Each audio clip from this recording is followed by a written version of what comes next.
para nosotros un privilegio estar nuevamente con ustedes en esta mañana de sábado. Queremos dar gracias a Dios por la oportunidad que nos da de la vida, la salud, por tenernos en este precioso lugar para poder analizar humildemente la palabra de Dios y aprender de Dios, que es manso y humilde de corazón. Pero antes de abrir la Biblia, la palabra de Dios, queremos hacer una oración. Así que vamos a inclinar el rostro y vamos a orar. Nuestro Dios y nuestro Padre que estás en los cielos, estamos agradecidos porque durante toda esta semana nos has cuidado, nos has permitido gozar de vida, de salud, de trabajo, de nuestra familia, de nuestros seres queridos.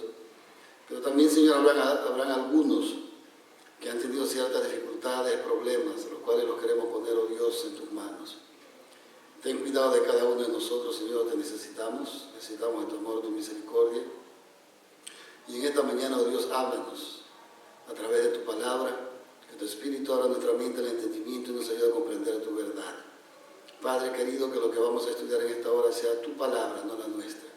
Y que las personas que van a escuchar este tema, oh Dios, puedan tomar o hacer una reflexión o tomar una decisión, oh Dios, en base a lo que tu palabra dice. Gracias por escucharnos, gracias por tu compañía, y quita todo ruido, todo aquello que nos separa y nos quiera separar de ti. Lo suplicamos y agradecemos en el nombre de nuestro Señor Jesús. Amén. Muy bien, esta semana vamos nosotros a hablar de un tema muy interesante que la Biblia nos da, ¿no es cierto?, una idea muy clara acerca de el plan de salvación. Y para poder entender el plan de salvación, nosotros tenemos primero que entender qué era lo que sucedía en el santuario terrenal. Con esta serie, nosotros vamos a comenzar a explicar, o en otras palabras, vamos a darnos un paseo, como un tour, en el santuario, en la casa de Dios. Y vamos a ver con detalle cada una de las funciones que el Señor Jesús desempeñó y está desempeñando en el santuario, tanto terrenal como en el santuario celestial. Entonces, para todos los que nos están escuchando aquí por este medio de Facebook, YouTube, en Zoom, en todas estas aplicaciones, queremos decirles que estamos muy contentos de poder llegar hacia ustedes, de poder estudiar la palabra de Dios con ustedes. Vamos a darnos un tour por la casa del Mesías. Y en este tema que vamos a estudiar, vamos a ver lo que es la cosmovisión de la Iglesia Adventista del Séptimo Día. Y el asunto es que Dios tiene un problema universal. Un problema universal que Jesús resuelve tomando 7 pasos a través del santuario, de la casa de Dios. Pasos que son importantísimos que usted y yo conozcamos. Quiero mencionar que la salvación, el plan de salvación, no es un evento que sucedió una vez en el tiempo y ahí acabó. El plan de salvación es un proceso. Sí, Señor. Así como la santificación es un proceso de toda la vida, la salvación es un proceso que Dios lo explica en el santuario que Dios le dijo a Moisés que haga, que era una réplica del santuario que está en el cielo. Hay 7 pasos importantes que debemos de estudiar. La pregunta que yo les voy a hacer más luego, después de mencionarles los pasos importantes, es la siguiente. Primero, el primer paso que vamos a estudiar, ¿no es cierto?, por el tour, vamos a dar un paseo por la casa de Dios. Y el primer paso que vamos a estudiar es el campamento. ¿Qué sucedió en el campamento? El segundo es el altar del sacrificio. ¿Qué sucedió en el altar del sacrificio? El tercer paso es el lavacro. El lavacro. ¿Qué sucedió en el lavacro? ¿Qué era lo que se realizaba en el lavacro? Luego tenemos el lugar santo, ¿no es cierto? Después del lugar santo tenemos el lugar santísimo, luego tenemos el atrio exterior y por último tenemos también nosotros el campamento. Es decir, el plan de salvación que comenzó con una promesa dada a Adán y a Eva en Génesis 3:15, comienza a surgir en la mente de Dios para salvar a todo aquel que haya pasado por esta tierra, a todo aquel. Y lo vamos a explicar de una manera más detallada, así que por favor tenga paciencia, busque su Biblia para que todo lo que vamos a leer pueda usted comprobarlo con la Biblia. Entonces, ¿cómo sabemos cuál es la casa de Dios? En el libro de San Mateo, capítulo 21, el verso 12, Jesús menciona, ¿se acuerdan ustedes? Después de la entrada a Jerusalén, el Señor Jesús va a la casa de Dios, al templo, y encuentra que la casa de Dios había sido convertida en un store, como en una plaza, como en un mercado, donde la gente vendía animales para los sacrificios, donde la gente cambiaba monedas de afuera con la moneda del templo, etc. Cuando el Señor Jesús entra en el templo, Él se da cuenta de todo esto que sucede y Él pues echa afuera a todos los que estaban ahí, incluyendo a los cambistas. Y Él dice, refiriéndose al templo, dice, mi casa. Si usted lee Mateo 21:12, vamos a abrir la Biblia, Mateo 21:12. Si usted tiene su Biblia, por favor, busque en su Biblia el libro de Mateo, capítulo 21, el verso 12, y usted se dará cuenta que Dios dice mi casa, refiriéndose al templo. 21:12, dice mi casa será llamada casa de oración, pero vosotros le habéis convertido en, ¿no es cierto?, guarida o casa de ladrones. O sea, cuando Jesús vino a la tierra, se refirió al templo como su casa, su casa. Ahora, muchas personas piensan, cuando se les pregunta de los 7 pasos, ¿no es cierto?, el campamento, el altar, el lavacro, el lugar santo, el lugar santísimo, luego el atrio exterior y por último el campamento, ¿cuál de estos pasos es el más importante? Muchas personas contestan, incluyendo entre los nuestros, muchos dicen la cruz del Calvario. Aunque la cruz del Calvario juega un papel sumamente importante en nuestras vidas, en el plan de salvación, la cruz del Calvario ocupa un lugar importante, pero no es el lugar más importante. Y vamos a ver por qué. Porque el trabajo de los 7 pasos que Jesús da por su casa, todos son importantes. No hay uno menos importante que el otro. Es una secuencia, es un proceso. Y lo vamos a estudiar y vamos a ver ahora. Por ejemplo, el campamento. El campamento. Jesús, antes de morir en la cruz del Calvario, vino a vivir entre nosotros. Vino a morir, a vivir entre nosotros. ¿Cómo sabemos esto? Bueno, en primer lugar, empecemos diciendo qué fue lo que Dios le pidió a Moisés que hiciese. Éxodo 25:8 dice la palabra de Dios que Dios le pidió a Moisés que haga un santuario para él en el cual él habitaría. ¿No es cierto? Que haga un santuario en el cual Dios habitaría. Y que lo haga de acuerdo al modelo que Dios le había mostrado. ¿Qué sucede? Que ahora Dios da la orden que todos los que conformaban al pueblo de Israel por sus tribus acampasen alrededor del santuario. ¿No es cierto? 3 y 3, las 12 tribus de Israel acampando alrededor del santuario, y el santuario estaría en el centro del campamento. Cuando nosotros vamos a la Biblia, en el libro de Gálatas, el capítulo 4, el verso 4, vamos a leer lo que dice la palabra de Dios. La promesa fue dada en Génesis 3:15. Usted sabe ya lo que Dios habló de la promesa ¿no es cierto?, del Mesías que vendría y aplastaría la cabeza de la serpiente, y la serpiente pues en el calcañar, la simiente de la mujer, la simiente de la serpiente. Pero en Gálatas 4:4 dice que habiendo llegado el cumplimiento del tiempo, Dios envió a su Hijo en semejanza de hombre, como uno de nosotros, para que viva como uno de nosotros. Ustedes saben que la palabra de Dios dice que la paga del pecado es muerte. Todos, sin dejar a nadie a un lado, somos pecadores y hemos nacido bajo, ¿no es cierto?, la ley. Pero dice aquí, Gálatas 4:4, si usted tiene su Biblia, léalo por favor, dice, pero cuando llegó el cumplimiento del tiempo, Dios envió a su Hijo, nacido de mujer, nacido bajo la ley.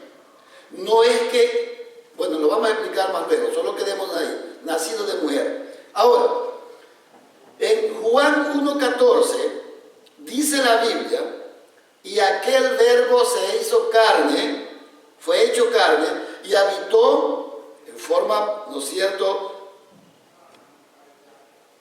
presencial, habitó o tabernaculó entre nosotros, y vimos su gloria, gloria como la del unigénito del Padre, lleno de gracia y de verdad. Pero tal vez alguno que nunca ha escuchado hablar de la palabra de Dios, ¿quién es el verbo? Esto se encuentra en el libro de San Juan. Si usted busca el libro de San Juan, el capítulo 1, verso del 1 al 3, dice que en el principio era el verbo y el verbo era con Dios y el verbo era Dios. Este era en el principio con Dios. Y todas las cosas que fueron hechas por medio de Él y para Él. Y sin Él nada de lo que ha sido hecho fue hecho. Entendiendo esto, estamos hablando que este verbo aquí, el que está hablando San Juan 1:14, es Dios encarnado en la persona de Jesús. En la persona de Jesús. Mateo capítulo 1, verso 23, la Biblia dice, he aquí una virgen concebirá y dará a luz un hijo y llamará su nombre Emmanuel, que traducido quiere decir Dios con nosotros. No sé si usted se habrá dado cuenta cuál es el propósito de Dios hasta aquí.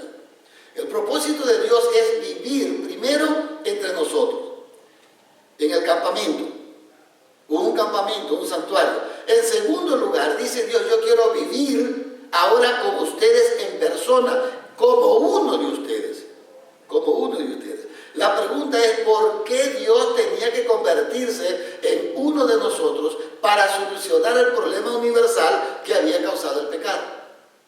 ¿Por qué? Y eso es lo que vamos a analizar nosotros ahora. Por ejemplo, muchos tienen la idea de que diciembre 25 es el día que se cumple o la fecha de nacimiento de nuestro Señor Jesús. Pero la Biblia no dice eso. La Biblia ni siquiera menciona el día o el mes. Pero sí hay una profecía en la Biblia que menciona cuándo nacería, en qué año nacería el Mesías. Pero no el día. Ahora, ustedes recuerdan cuando Moisés, Dios vino a conversar con él y le dijo Dios a Moisés, bueno Moisés, ya estás a la entrada de la tierra prometida, recuerda, tú no puedes entrar. Y ustedes saben la razón por qué no podía entrar Moisés. Ahora Dios le dice, pues ha llegado el momento de que te vayas a reunir con los tuyos, con tus parientes en la muerte. En otras palabras, vas a morir, ¿no es cierto? Ahora, Dios le dice a Moisés que suba al monte. Moisés muere, es enterrado por Dios y después de un tiempo, que no dice la Biblia, Moisés es resucitado por Dios y es llevado al cielo. ¿Por qué Dios no permitió que el pueblo de Israel conozca dónde fue enterrado Moisés? ¿Por qué Moisés, a pesar de todos los problemas que el pueblo de Israel le dio, fue tentado de tal manera que, imagínese usted que un ser humano casi no puede soportar? O sea, él fue prácticamente tentado por este pueblo a lo máximo. A lo máximo. Pero llegó el momento que esta gente comenzó a tener cariño con Moisés, porque Moisés era como un Dios para ellos. Si Dios le hubiese permitido que el pueblo conozca dónde estaba enterrado Moisés, ellos veneraran ese lugar, porque Moisés llegó a ser como un Dios para ellos. Por eso Dios no se lo permitió. En el caso del Señor Jesús, Dios hizo lo mismo. No permitió que el Señor se sepa el día en que nació el Señor Jesús, para que la gente no venerase el día, sino que venerase al que nacía en ese día, para no permitirle al hombre caer en la idolatría de adorar el día en que el Señor nació en vez del Señor que nació. Entonces, como ustedes saben, la primera consecuencia del pecado en Génesis dice que cuando Adán y Eva pecaron se dieron cuenta que estaban desnudos y se escondieron. Fueron a preparar hojas de higuera, cosieron hojas de higuera y se hicieron delantales. De tal manera que cuando Dios vino a conversar con ellos, ellos escucharon su voz y tuvieron miedo. O sea que aparte de sentirse desnudos, ellos tuvieron miedo. Ahora, como la primera consecuencia del pecado fue la desnudez física y espiritual, según Génesis 3:8, por eso es la primera consecuencia que hay que resolver. Primer problema, desnudez, vergüenza. Dios viene a resolver el problema de la desnudez y la vergüenza. Como pecadores, no podemos ofrecerle a la ley justicia. No podemos ofrecerle a la ley de Dios justicia perfecta, porque todos hemos pecado y estamos destituidos de la gloria de Dios. Es decir, el pecado hace que usted y yo vivamos separados de Dios, porque nos separa de Dios. Dios ama al pecador, pero aborrece el pecado. Entonces, habiendo dicho eso, Romanos 3:23, entendemos que por esta razón Jesús vino a tejer un manto de justicia para darle a cada uno de nosotros, como un acto de obediencia, como un acto, ¿no es cierto?, de obediencia. Cristo añadió, y escuché este pensamiento, cada acto de obediencia que el Señor Jesús realizaba, añadía, ¿no es cierto?, a este manto un hilo. Cada vez que Él era tentado y vencía la tentación, Él añadía, vamos a decir, a este manto una puntada más, a la forma que Él iba tejiendo un manto para cubrir al ser humano en su desnudez. Ustedes recuerdan que cuando el Señor Jesús estaba colgando en el madero, Él dijo, consumado es. En otras palabras, cuando Él murió en la cruz del Calvario, Él terminó de tejer el manto que con su justicia nos iba a nosotros a cubrir. El propósito del plan de la salvación es volver a vestir al hombre de la justicia, al hombre como estaba en el principio. ¿Cómo estaba el hombre en el principio? Era perfecto. La misma Biblia dice que Dios miró y dijo que era bueno en gran manera. Era bueno en gran manera. Ahora usted se preguntará, bueno, ¿y qué evidencias bíblicas tenemos para toda esta introducción que estamos dando? Muy bien, vamos a analizar algunas evidencias bíblicas. ¿Por qué era importantísimo que el Señor Jesús venga a vivir una vida santa entre nosotros? ¿Por qué era importante?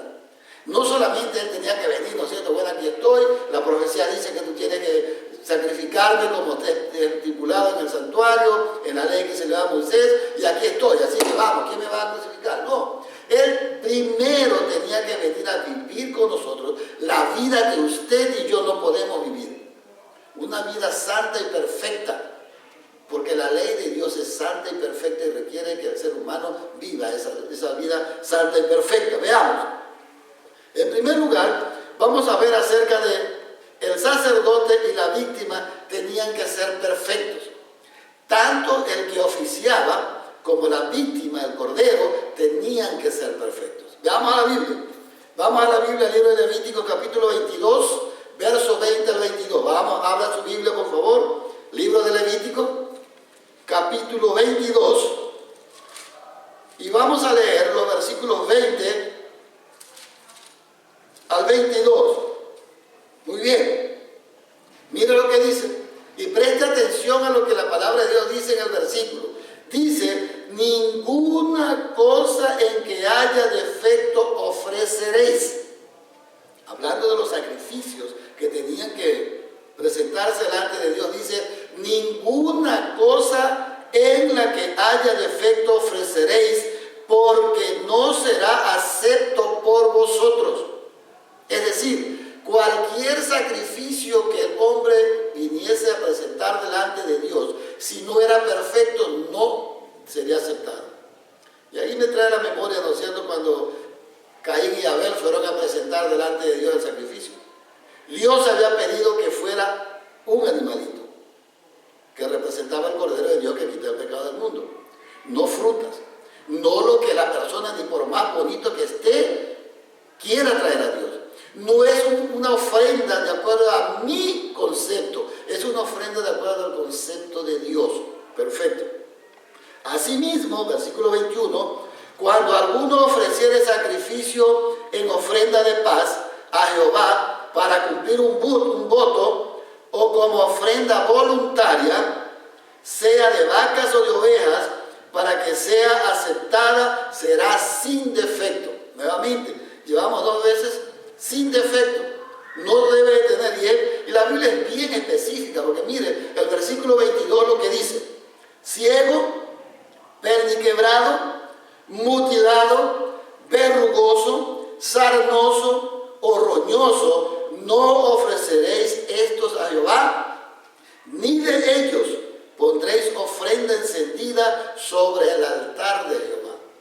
Todo esto tiene un propósito. Y usted, como conocedor de la Biblia, y a usted que está conociendo la Biblia ahora, quiero decirle que esto tiene un propósito, porque el propósito es de reflejar el Cordero de Dios que quita el pecado del mundo, nuestro Señor Jesús. Y nuestro Señor Jesús tenía que ofrecerse o ser ofrecido como un sacrificio sin defecto, sin mancha, sin contaminación. Por esa razón el Señor Jesús tenía que vivir una vida santa. Y cada acto que Él vivía en esta vida, lo iba, ¿no es cierto?, calificando. Bendito sea el nombre de Dios que nuestro Señor Jesús no pecó. La Biblia dice que fue tentado en todo, según nuestra semejanza, pero sin pecado. Eso es importante notar. Ahora, eso es en cuanto a la ofrenda. Sin defecto, perfecta. O sea, no es que, ay, Señor, es que, no, Señor. Y esto es importante notar cuando usted da una ofrenda a Dios. No le ofrezca a Dios lo que Dios no le ha pedido. No le ofrezca a Dios por quedar bien lo que usted piensa que tiene que darle. Dele a Dios lo que ha pedido. ¿Qué ha pedido Dios? Dios dice, dame, hijo mío, tu corazón. Eso es lo que ha pedido Dios.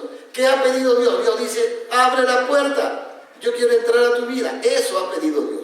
Dele a Dios lo que Dios le ha pedido. Y seguimos con el tema. Levítico 21, los versos 17 al 21, ahora está hablando sobre el sacerdote, el que tenía que ofrecer la ofrenda. Entonces dice así: habla a Aarón y dile, está hablándole Dios a Moisés para que pase la información a Aarón: ninguno de tus descendientes, por sus generaciones, que tenga algún defecto, se acercará para ofrecer el pan de su Dios. Ninguno de los descendientes. Ustedes recuerdan que Dios dio el sacerdocio a los levitas. Y está diciendo aquí, a ninguno de los descendientes que tenga algún defecto, se acercará para ofrecer el pan de su Dios. Seguimos. Versículo 18. Porque ningún varón en el cual haya defecto se acercará, varón ciego o cojo, o mutilado o sobrado. Versículo 19. O varón que tenga quebradura de pie o rotura de mano. jorobado o enano, o que tenga nube en el ojo, o que tenga sarna o empeine o testículo magullado.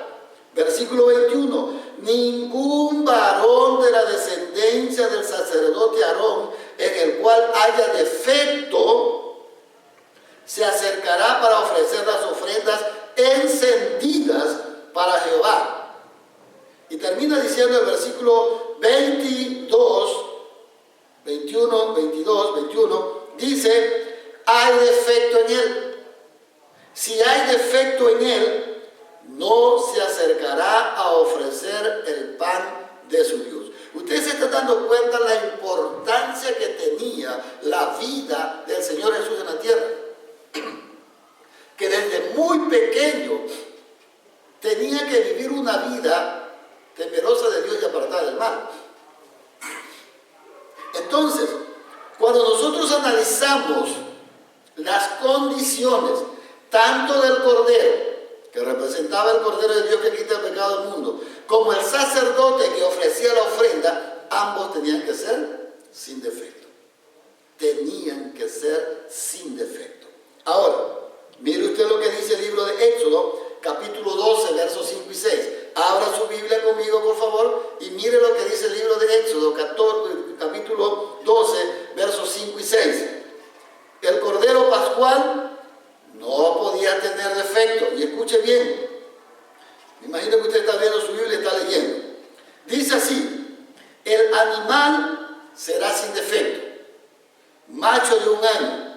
Lo tomaréis de las ovejas o de las cabras, versículo 6, y lo guardaréis hasta el día 14 de este mes, y lo inmolará toda la congregación del pueblo de Israel entre las 2 tardes. Si usted sigue la secuencia, usted se da cuenta cuándo murió el Señor Jesús.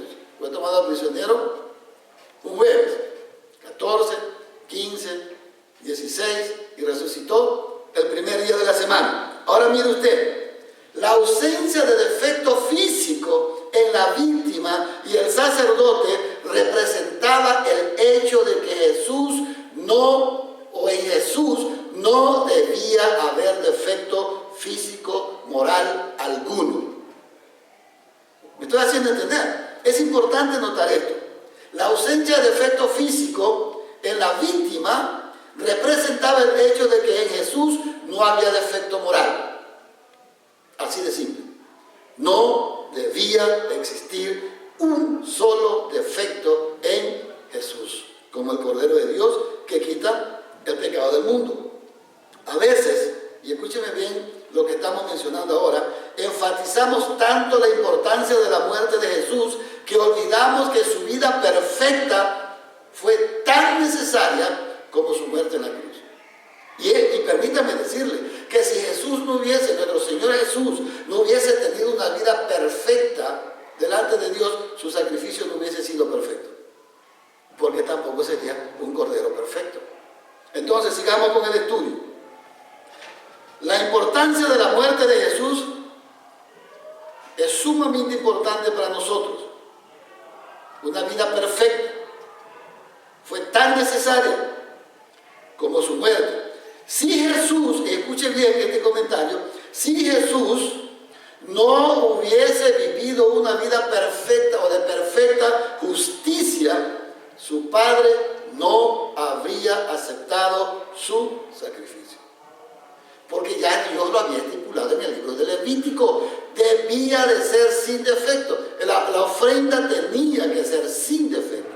Y si Jesús, nuestro Salvador, hubiese tenido un defecto, Dios el Padre no hubiese aceptado su sacrificio. Ustedes saben lo que es el riesgo que estaba corriendo nuestro amado Dios a través de Jesús al venir a convertirse en uno de nosotros. 4.000 años casi después de la creación, para venir a salvar al más vil pecador. El riesgo que él estaba tomando. San Pablo dice en Filipenses 2, del 5 al 8, que él ni siquiera escatimó el ser igual a Dios como cosa que aferrarse, sino que te miró a ti y me miró a mí y dijo, con amor eterno te he amado, por lo cual te prolongo mi misericordia. Sigamos con el estudio. Entonces, Recuerde que no debía de tener ningún tipo de defecto. Ahora, Jesús es la víctima y Jesús también es el sacerdote. ¿Cómo puede ser eso? Bueno, veamos. Un sacerdote sin defecto, una víctima sin defecto. Una víctima sin defecto ofrecida por un sacerdote sin defecto, los dos representados por el Señor Jesús. Primera de Pedro, capítulo 1, versos 18 al 20. Por favor, abra su Biblia. Busque conmigo. Primera de Pedro, capítulo 1, versos 18 al 20. El Cordero sin defecto representa a Cristo, según el apóstol Pablo. Miren lo que dice. Presta atención a esto. Sabiendo que fuiste rescatados de vuestra manera de vivir, la cual recibiste de vuestros padres. Fuimos rescatados de nuestra mala manera de vivir. ¿Con qué? ¿Cómo? Dice acá, no con cosas corruptibles como oro o plata, sino con la sangre preciosa de Cristo, como de un cordero sin mancha y sin contaminación. ¿Cómo fuimos rescatados? ¿Con qué se pagó el precio de nuestra salvación? Con la sangre preciosa de Cristo, como de un cordero sin mancha y sin contaminación. Versículo 20, y mire lo que dice. Ya destinado desde antes de la fundación del mundo, pero manifestado en los postreros tiempos por amor a usted y a mí. La Biblia dice por amor a vosotros. Entonces, entendiendo esto, nosotros vemos que para Dios, usted y yo somos tan importantes que Él se convirtió en uno de nosotros. Vivió la vida que usted y yo no podemos vivir, una vida perfecta, sin ofender, sin quebrantar la ley de Dios. Porque la paga del pecado es la muerte, todos nosotros merecíamos morir. Viene Dios, toma nuestro lugar, vive entre nosotros, una vida inmaculada. Y para aquellos que conocen este maravilloso libro, deseado de toda la gente, si no lo tienen, búsquelo. En el internet se lo puede bajar gratis, si usted desea, léalo, el deseo de toda la gente, la biografía de Jesús. Y usted va a tener una mejor comprensión de una explicación de la Biblia, cómo vivió nuestro Señor Jesús. Entonces, Dios nos ama tanto que envía a su Hijo a vivir una vida santa, pura, limpia, para poder ser nuestro representante. Ahora, en el libro de Hebreos, capítulo 4, versos 14 y 15, mire lo que dice la palabra de Dios. Jesús puede servir como sumo sacerdote, pues vivió una vida sin pecado. Recuerda Levíticos, el cordero, tanto como el sacerdote, tenía que ser sin pecado. Veamos. Hebreos capítulo 4, versos 14 y 15, por favor, busque su Biblia. Mire lo que dice. Por tanto, teniendo un gran sumo sacerdote que traspasó los cielos, Jesús, el Hijo de Dios, retengamos nuestra profesión.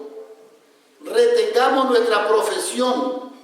15. Porque no tenemos un sumo sacerdote que no pueda compadecerse de nuestras debilidades, sino, y esto es maravilloso, bendito sea el nombre de Dios, cuando yo leo esto me llena de alegría, porque la Biblia dice que mi Señor Jesús, el que te ama, que dio su vida por ti, dice, el versículo 15, lo vuelvo a leer, para que usted pueda comprender. Dice, porque no tenemos un sumo sacerdote que no pueda compadecerse de nuestras debilidades, sino uno que fue tentado en todo. Oiga, todo es todo. No deja nada fuera. Todo, según nuestra semejanza, pero sin pecado. Bendito sea el nombre de Dios. Ese es el Dios que te ama. Ese es el Dios que todos los días te despierta y te pone esperanza en el corazón. Ese es el Dios que todas las mañanas está atento, ¿no es cierto?, a tu voz. Él quiere escucharte hablar. Él quiere pasar tiempo con usted. Y quiere conversar de tal manera con usted que usted pueda sentir su presencia en su vida durante todo el día. Dios lo ha prometido y Dios lo cumplirá. sin pecado, según nuestra semejanza, y no cometió un pecado. Sigamos al siguiente capítulo 7 del libro de Hebreos, el verso 25. Miren lo que dice la palabra de Dios. Jesús es sacerdote sin pecado, sin defecto. Veamos, porque tal sumo sacerdote, ¿cuál sumo sacerdote? El que vivió y fue tentado según nuestra semejanza y sin pecado, ¿no es cierto? Tal sumo sacerdote nos convenía, nos conviene y nos convendrá. Y dice así, santo, sé que la palabra santo significa apartado, ¿no? Apartado para un propósito. En este caso, apartado por Dios para un propósito. Apartado por Dios, Dios mismo se apartó a sí mismo con el propósito de salvarnos. Vivir una vida santa, inocente, sin mancha, apartado de los pecadores y hecho más sublime que los cielos. Ese es Jesús. Ese es el Dios que usted y yo decimos amar. Ese es el Dios que ha prometido volver por segunda vez. Y ha prometido volver, que vamos a estudiar durante esta serie de un paseo por la casa de Dios. Este es el Dios que ha prometido vivir con nosotros. Apocalipsis 21 lo dice, le estoy dando como un pequeño, ¿no es cierto?, anuncio de lo que vamos a seguir estudiando. Y sigue diciendo, miren, ustedes recuerdan cuando el Señor Jesús fue tomado prisionero y fue llevado ante Pilato, Caifás, Pilato, y lo cargaban al pobre de aquí para allá, allá para acá.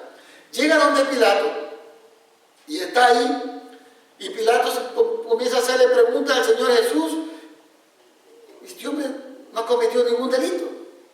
Sale al frente donde está toda la multitud instigada por el enemigo, el diablo, y viene y le pregunta en el libro de San Juan capítulo 19 verso 6, anótelo, San Juan 19 verso 6 dice, aún Pilato reconoció que Jesús era inocente, que no había culpa en él.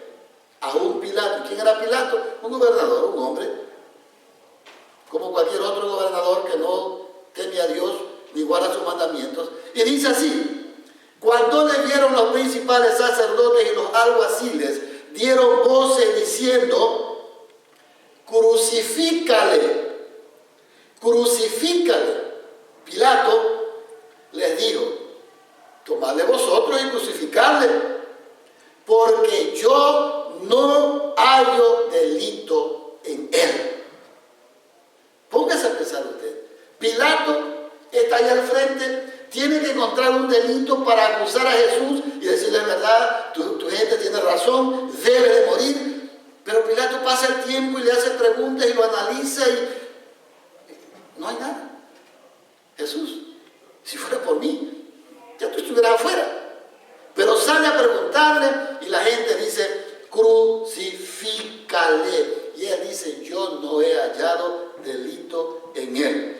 Escuche bien esto que le voy a decir de la vida santa y piadosa del Señor Jesús aquí en esta tierra.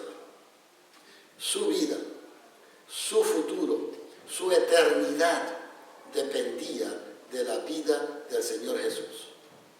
Si el Señor Jesús no hubiese vivido una vida pura y santa, como le especifica la Biblia, usted y yo estuviéramos perdidos para siempre. Gracias a Jesús, nuestro Salvador, que vivió una vida pura y limpia, nosotros podemos decir, como dijo el apóstol Juan en el libro de Juan 1:29, el siguiente día vio Juan a Jesús que venía y dijo, he ahí el Cordero de Dios que quita el pecado del mundo. Gracias a Jesús, usted y yo tenemos la oportunidad de volver a tener un encuentro con Dios. Gracias a Jesús, usted y yo tenemos la oportunidad de ser limpiados de todos nuestros pecados y recibir el manto de justicia de Cristo. La obra de Cristo en el campamento fue objetiva. Si Él no vive una vida pura y santa, no podía ser el Cordero de Dios que quita el pecado del mundo. Porque la Biblia dice que tenía que ser sin defecto. Y si Él hubiese cometido un pecado, Jesús no hubiese podido servir como sumo sacerdote. Entonces, el manto que Adán y Eva perdieron cuando pecaron, ese manto de justicia, el Señor comenzó a tejerlo con cada uno de sus actos. Y todas sus victorias le estaban dando, ¿no es cierto?, un aumentito, hasta cuando muriendo en la cruz del Calvario, Él dijo, consumado es, está listo. Ahora, déjenme decirles una cosa. Tejió este manto de perfecta justicia para cada ser humano que jamás haya vivido sobre esta tierra.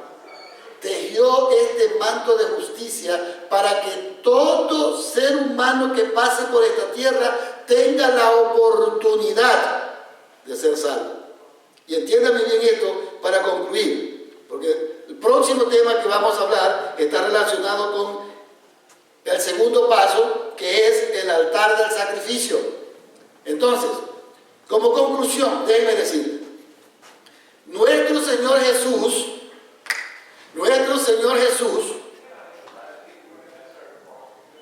murió en la cruz del Calvario, como hemos analizado acá, como el Cordero sin mancha y sin contaminación. El Señor Jesús hizo propiciación para que todo ser humano que pase por esta tierra tenga la oportunidad de ser perdonado a través del Señor Jesús. La Biblia dice en el libro de San Juan, capítulo 14, verso 16, dice, así bien clarito, mire, vamos a buscarlo. La Biblia se hizo para ser estudiada, no para ser discutida. San Juan 14, 6 dice, yo soy el camino, yo soy la verdad y yo soy la vida. Nadie viene al Padre sino por mí. Si Cristo no hubiese vivido una vida perfecta y santa, usted y yo no pudiéramos venir al Padre. Porque hay un solo mediador entre Dios y nosotros, Jesús. Pero para llegar a ser nuestro mediador, Él tuvo que vivir una vida pura y santa. Para llegar a ser nuestro mediador, Él tuvo que haber sido tentado en todo según nuestra semejanza, pero sin pecado.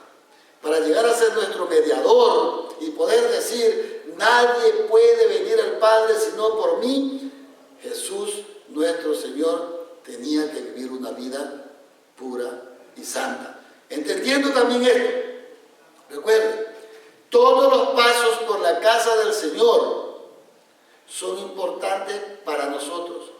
La cosmovisión del plan de salvación solo se puede entender a través de los pasos que el Señor Jesús da a través de su casa, el santuario.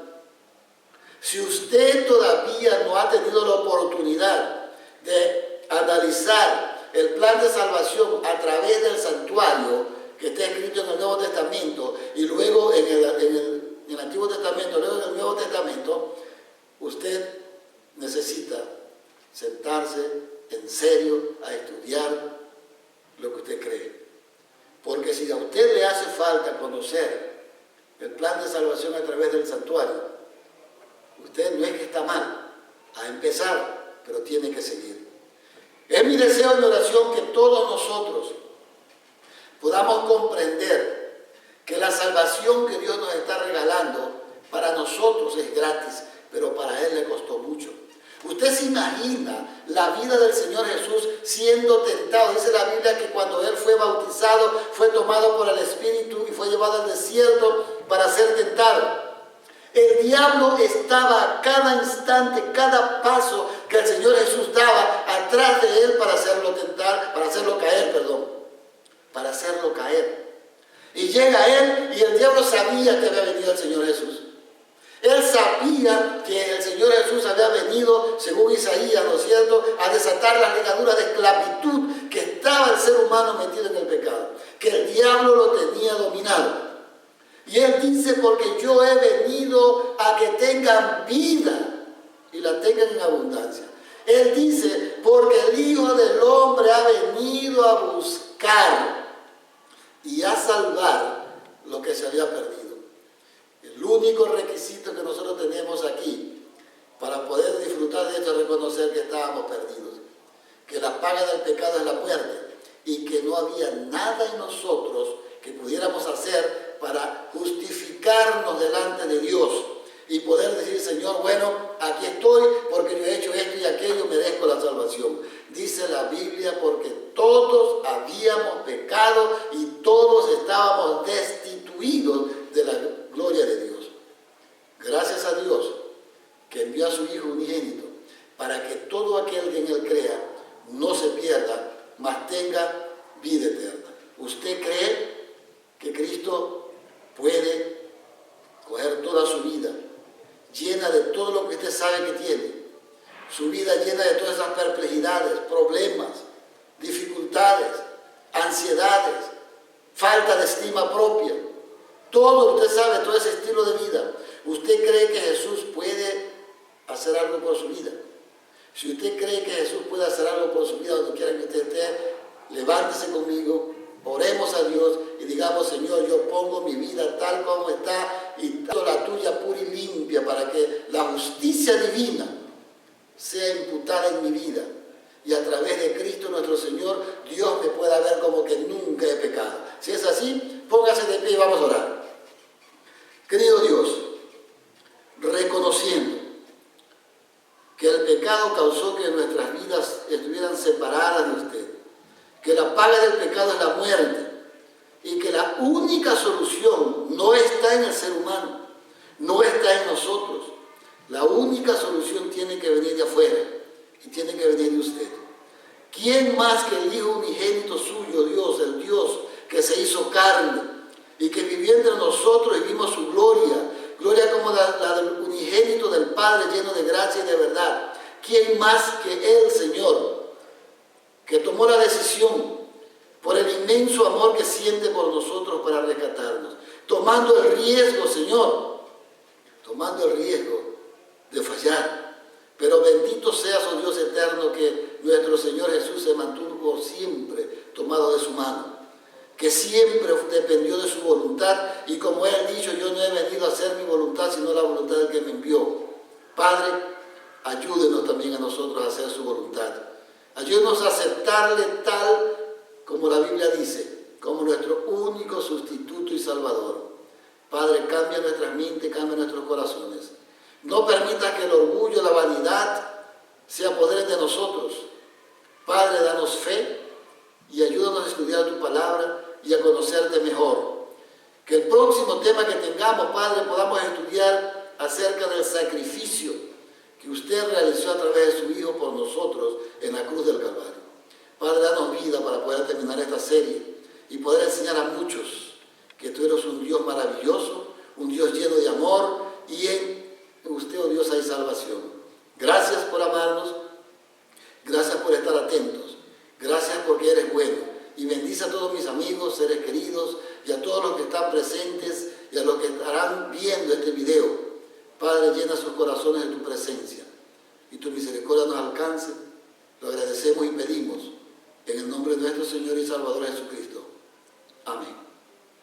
Dios nos bendiga, Dios nos ayuda a tener un bonito día, a disfrutarlo, y no olvidemos que lo mejor está por venir. Entre más cerca usted esté de Dios, más bonita será su vida, y su vida estará llena de armonía por la misericordia de Dios.